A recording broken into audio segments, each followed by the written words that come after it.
Before we begin, the disclaimer, the purpose of this presentation is not to give financial product advice. If any financial product advice is given in the presentation, the standard disclaimers that it is general advice only apply. That is, it has been prepared without taking into account any person's objectives, financial situation or needs, and therefore you should consider the appropriateness of the advice in light of your own situation and requirements. Okay, that's out of the way. Today, we're very fortunate to have two experienced biotech executives, Dr. Nina Webster and Dr. Matthias Smith. Dr. Nina Webster has over 25 years of global experience in both biotechnology and pharmaceuticals, with nearly 15 years of that in senior executive roles. Dr. Webster was Commercial Director of Acrux Limited before being appointed as CEO at Dimerix in 2018. Dimerix currently has its proprietary product BMX200 in multiple clinical development programs: diabetic kidney disease, focal segmental glomerulosclerosis, and acute respiratory distress syndrome, which is in the press a lot lately in COVID-19 patients. Each of these is a potentially transformational program in its own right, and DMX 700 is also in preclinical testing for chronic obstructive pulmonary disease. And I presume we'll hear more about that later. Nina? Dr. Matthias Smith, after many years as a sell-side, and he can tell us how many years, I presume it's a lot, as a sell-side analyst covering life science companies. Matthias is now a director at Crucible Investments, Pty Ltd, providing advisory services on investor communications, strategy and capital markets for emerging and established Australian life science companies. So we'll be discussing 2020, the year that was, and what we can expect in 2021. And both Nina and Matthias will be more than happy to take your questions later. So please use the Q&A function on your Zoom screen down the bottom, I think, anytime, and we will address as many of those as possible after we answer the pre-submitted questions. But first we'll do Matt on the Horizon, where I comment on some of the important developments impacting our sector and thus investment objectives. You guys still see me? My screen changed considerably. Matthias and Nina, you're all yes, good? Yes, can see you, no problem. Yep, okay, that's good. Thank you. So let's start off looking at one of the big share price movers, Rhythm Biosciences, the predictive diagnostics company that has just about quadrupled its share price as it has completed and delivered superior performance from its Cholestat prototype test kit, designed to provide early detection of colorectal cancer. It then, last week, announced that it had completed another step on the pathway to bringing its product to the market, appointing a manufacturer of the Cholestat test kit. It's expected that small-scale manufacturing will have commenced by the end of 2020 calendar year. That's in the next couple of weeks, I presume. Telix Pharmaceuticals, whose CEO, Dr. Chris Behrenbruch, joined us on an earlier episode of this webinar, announced at the end of last month the $33 million Australian acquisition of TheraPharm, Swiss-German biotechnology company developing diagnostic and therapeutic solutions in the area of hematology. It's a move that provides Telix with access to a portfolio of patents, technologies, production systems, clinical data, and know-how in the use of molecularly targeted radiation in hematology and immunology. And the COVID-19 vaccine has also stayed firmly in the spotlight again, with the UK getting ready to roll out Pfizer's BioNTech vaccine this week. Closer to home, Australia's Dimerix last week announced that its lead candidate, BMX200, had been included in a second international study evaluating it as a potential treatment for respiratory complications associated with COVID-19. The phase 3 study, Clarity 2.0, led by Professor Meg Jardine from the University of Sydney, will recruit COVID-19 patients at an early stage of respiratory complications prior to the onset of acute respiratory distress syndrome, More from Nina soon, hopefully. We've also had further focus on research and development funding from government. Last episode, our news summary included the federal government's budget announcement that it'll deliver a boost to help commercialise life-saving medical discoveries. Now we have also been told the Victorian government will be fronting up with a $2 billion over 10 years for Breakthrough Victoria Fund, to drive further investment in the research and development sector. Now we just have to see where it will be spent. Finally, overseas investment bank activity. Health tech transactions are on the rise. First half of 2020 was back to the peak levels seen 5 years ago. E-health M&A activity has increased significantly in third quarter 2020. We all know the telehealth and telemedicine has really taken off thanks to COVID. And investment bank Jefferies reported that there has been 16 SPAC healthcare transactions thus far in 2020. SPAC, or Special Purpose Acquisition Company, is a blank check shell corporation designed to take companies public without going through the traditional IPO process. SPACs allow retail investors to invest in private equity type transactions, particularly leveraged buyouts. So now to our panelists. Nina, if I can start with you. At the start of 2020, how would you have characterised expectations for the year ahead? Yes, thank you, Matt. So 2020 was shaping up to be a transformational year for us here at Dimerix. At the start of the year, we had 2 phase 2 clinical studies in 2 different indications that we were expecting to read out middle of the year. Fortunately, we've ended the year really strongly. We've got 3 different products entering phase 3 clinical studies, as well as a 4th product in phase 2 and a 5th in preclinical. So just, I know you touched on some of this earlier on. As a bit of a background, we are a listed company. We have a platform technology that looks at the activity of drugs at the receptor level. Using our proprietary platform technology, we identified a number of high unmet need and commercially attractive opportunities. And at the start of 2020, we were actively developing our own product candidates, with 2 candidates, as I said, in phase 2. The first for focal segmental glomerulosclerosis, or FSGS, and Matt, you said that beautifully earlier on, which is a rare kidney disease, and for diabetic kidney disease. And then we had 1 candidate in preclinical development for chronic obstructive pulmonary disease. So at the beginning of 2020, having met with the FDA at the end of 2019, we were planning for the completion of those 2 phase 2 clinical studies, which we expected to complete mid-20. We were also undertaking certain time-critical activities to ensure the progression into the next steps towards commercialization, such as manufacturing supply, preparing for an IND, and the regulatory authority and equivalents such as FDA. So as with everyone else across the sector, we've been severely tested across all of those areas as a result of the pandemic. And we were extremely pleased to see that our systems and processes have adapted to the evolving and very challenging environment that we've seen, as well as create some new product opportunities in the COVID-19 treatment area, which I think we'll touch on shortly as well. So yes, it was a big year, big expectation for us. And I might just note in our preamble before we went live, I noticed that you said your team had geared up to working from home previously. That was very well planned, very fortuitous, and I'm guessing it's gone very smoothly. Absolutely. We were very lucky. We had already set up the majority of our team working from home for certain days of the week. So we were very well equipped to move forward in that process as well. Yeah. Well done. Okay. So ultimately, though 2020 was a year like no other, what speed bumps did you see across the sector, and which of those did Dimerix encounter, and how were these handled?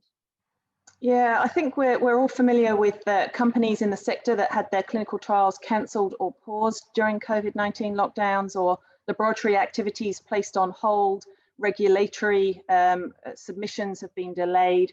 And of course, all of these add time and cost, which has been problematic. Many of the companies that we're aware of have had to cut staff hours, etc., as a result of this. And I know that many have struggled across the sector one of, I think, the competing factors there was that many of us were not eligible for the JobKeeper support program because most of us are not profitable, so didn't meet that threshold. So added cost and time, but no support.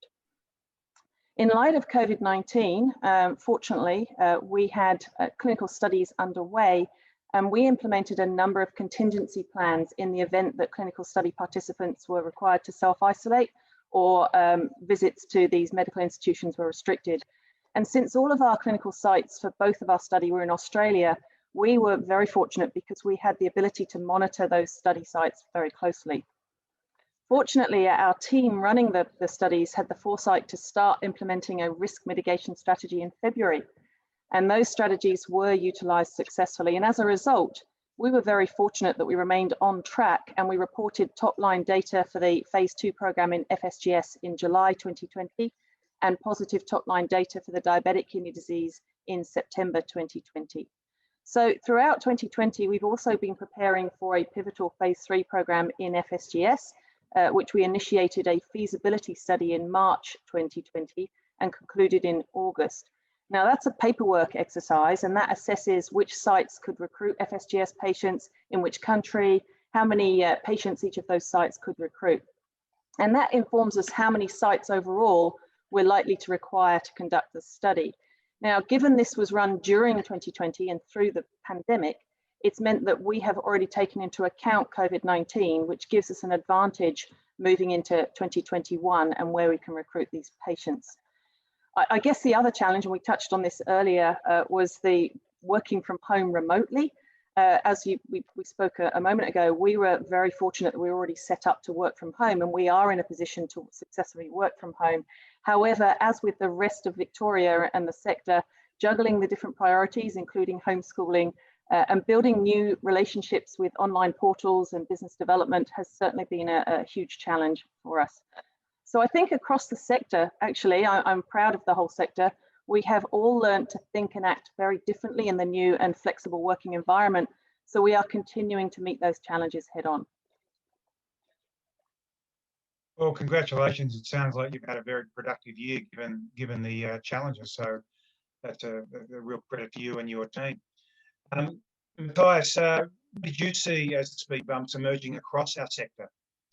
Look, it was reassuring to hear what Nina said, and we hadn't rehearsed this because it was very much in line with my thinking. I think actually while the pandemic was clearly, very difficult, I think the biotech sector had a relatively good pandemic. There were the hardships that Nina touched on, issues of managing staff for those companies that have sales. They were declining, although I suspect for some that was an opportunity to hide a multiple of sins. There were certainly challenges around suspending clinical trials, disruptions to research, manufacturing, all of these things that we're aware of. But I think, really the sector shone in how it handled those, and maybe it's a reflection of the fact that the biotech sector is very risky, and you do need to manage, you need to be very adaptable. And I think that came through with the response of companies. We saw all companies across the board manage to reduce their costs very promptly and very responsibly, because we if nothing, know how precious cash is and how difficult it is when you don't get it. Companies were very proactive in access and support capital. They tapped into the market where possible to war chest to get through this period, and the market was pretty receptive. They adapted their technology, replaced travel with Zoom, and I think probably the one thing that we all saw was it's possible to do things a lot easier and a lot more effectively, although you do get kind of sick of your computer. I think if you look at what happened, really across the sector, with all these hardships and adaptability, there was extraordinary progress made in a number of programs never would have thought would be possible in that situation. I think the upside that we got from the pandemic is we certainly learned we can do things a lot more efficiently. We really, without a doubt, lifted awareness for the importance of medical research, life science products, and the opportunities that they can provide commercially and returns for investors. And I think, we have right now probably the strongest support I've seen from the capital markets for the sector for many, many years. So look, it hasn't been a really, really tough year for a lot of people, but I think if you look at the balance of things, the life sciences sector came out extraordinarily well from those circumstances. Yeah, it's when this whole pandemic thing started. I remember, I forget where it was, but it stuck in my mind and said, "This is the biotech sector's time to shine." And what both of you have said has actually borne that out. I mean, this is back in April or something, so it's gone a lot further and longer than any I certainly expected. And I'm about to use a word that people are probably sick of hearing, but I'm going to ask Matthias first. You've talked about some of the speed bumps and all that, and you have actually talked about some of the upsides. But what COVID pivot pivot opportunities did you both see and encounter? Look, I think the last few months has really highlighted how infectious this virus is, because in January we talked about it. By April, it turned up in quite a few company presentations, and by May, I think 50% of the companies were infected with a COVID program somehow. So, it really did attract a lot of innovation and opportunism. It was, quite remarkable, given it takes 5 to 10 years to develop a product, that everyone kind of pivoted to a disease that had been around for a few months. But to be fair, we had a lot of companies that are involved in some very sophisticated programs. We have a number of companies that are involved in diagnostics and infectious disease control.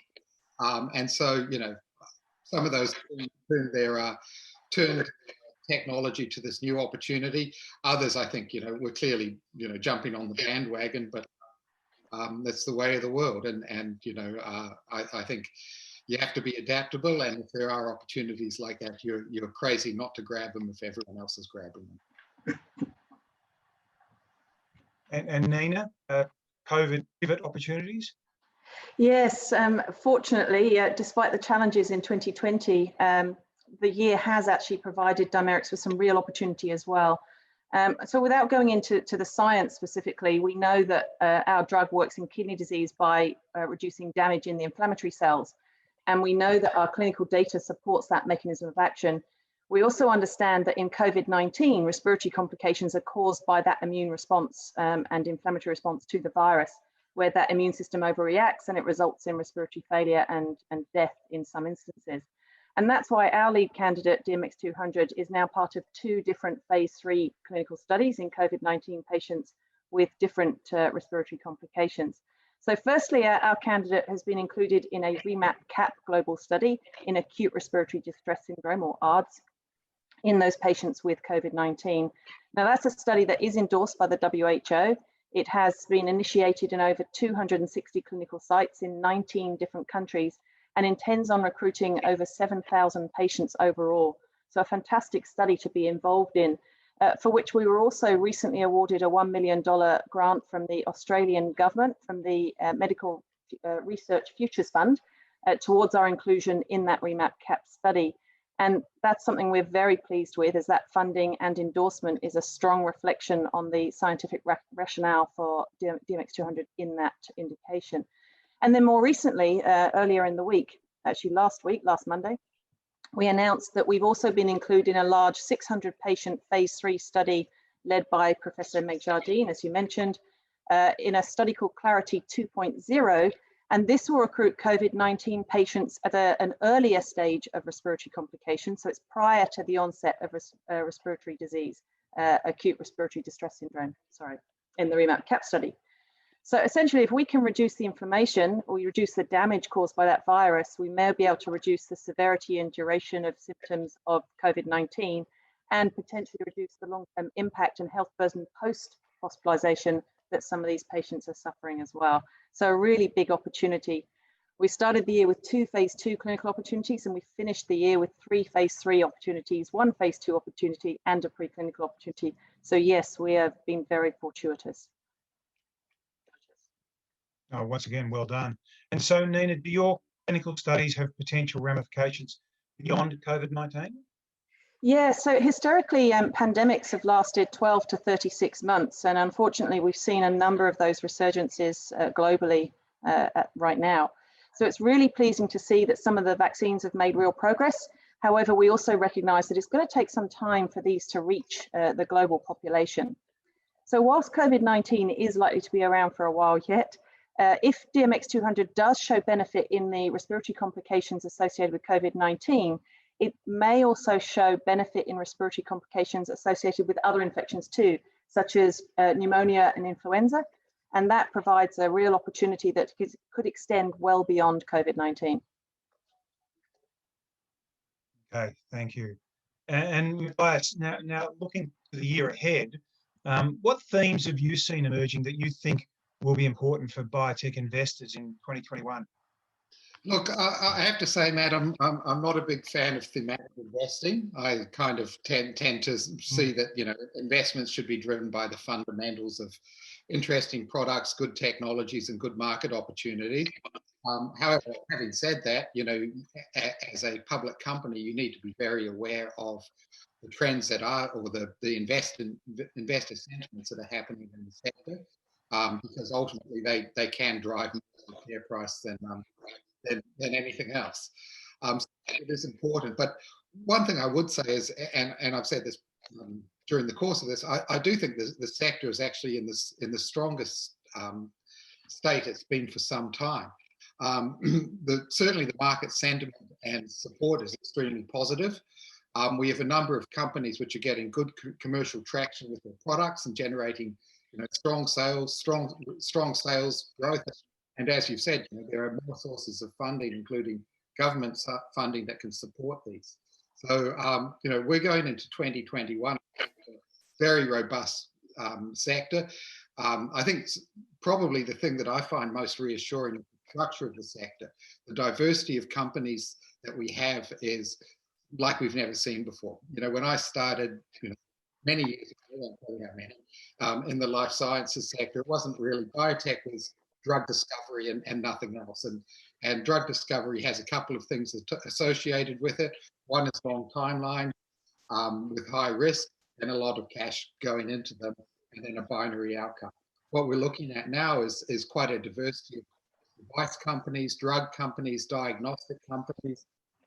We really have them across the spectrum from really interesting early stage companies to much later stage market rollout, market share grabbing companies. And I think, you know, if you look at the market caps, previously the structure of the sector, it's always had a long tail, but it typically had one or two companies that were worth more than $1 billion, and a whole bunch that were worth less than about 100 million, and not a hell of a lot in between. What we're now seeing is really much more of, I guess what I'd say is less of a rat's tail and more of a kangaroo tail, where we've kind of got a bit more of a bit of a decline on the curve. So I think the sector is you know, looking in great shape for the next year. What the thematics will be, you know, whether it will be people, you know, jumping on more COVID opportunities or winding some of them back and refocusing on what they were doing before. Whether it is, you know, product launches that have, you know, to be honest, had a mixed bag in the market. We've had some companies that have launched products and gone very well, others that look like great products that taken an extremely long time to generate the sales momentum. I'm not sure, but you know, I think there's many places where we will see growth just because we have such a diversity of companies out there right now. And I think 2021 should be a pretty strong year, pending any sort of awful second pandemic coming through. Yeah, or third wave in Victoria's case. Yeah. Oh, no, thank you. No, so thank Nina, you. Nina, what are you seeing as key factors of the Australian biotech sector 2021, and specifically, how do they factor into your thinking at Dimerix? Yeah, so I agree with Matthias entirely. I think that in Australia, we are uniquely positioned for growth in the biotech sector, given our low COVID-19 infection rates. So we have access to laboratories, testing and clinical units in Australia. It's largely unimpeded. and is almost getting back to business as usual, notwithstanding the difficult period we did face here in Victoria. So given the data from studies conducted in Australia is widely accepted by regulatory agencies globally, and the fact that institutions, including hospitals, are now starting to allow these on-site visits for their patients, Australia could be really well placed to be a leading country in getting the biotech studies up and running again. I mentioned before we completed a feasibility study through 2020, and as such, we understand where we can recruit the patients globally for that FSGS study despite COVID-19 as well. I think the other thing which we've touched on earlier on is this the move to reduced interstate and international travel. I think that will stay with us for certainly the foreseeable future, but maybe even indefinitely. For the most part, we have become very accustomed to the online meetings. I mean, we're all far more time efficient, but of course it actually does reduce overheads as well, which is also a good thing. So as I suspect that even when we see COVID-19 in the rearview mirror, hopefully that will be closer than not, many of these interactions I think will remain online. So as much as 2020 was a big year for Dimerix, 2021 is shaping up to be even bigger. In terms of DMX-200 in the renal studies, we expect to file an IND and initiate the FSGS studies in the first half of 2021. In parallel, we anticipate that efficacy data for DMX-200 in respiratory complications with COVID-19 also available mid-2021, as well as progressing the manufacturing scale-up regulatory activities and moving DMX-700 towards the clinic as well for the chronic obstructive pulmonary disease. So we continue to engage with potential licensing partners, albeit online, which is a separate challenge. And so we aim to provide that best outcome for the patients and for the shareholders. So watch this space. Nina, your comment about other companies moving their clinical trials to Australia has prompted a question, and that is that we're all seeing this, and just wondering whether that is going to put any pressure on enrolment or investigators. Do either of you have a view on that?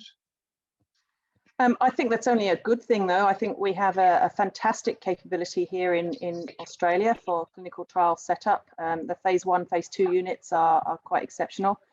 So I think that's certainly a good thing. Depending on when you talk about pressure and competing, it very much depends on which area you're recruiting for. Dimerix, we're actually engaged in areas that have a very high unmet need with little competition. So we don't expect a huge impact for Dimerix specifically. Yeah. And last question, lucky last for you, Matthias.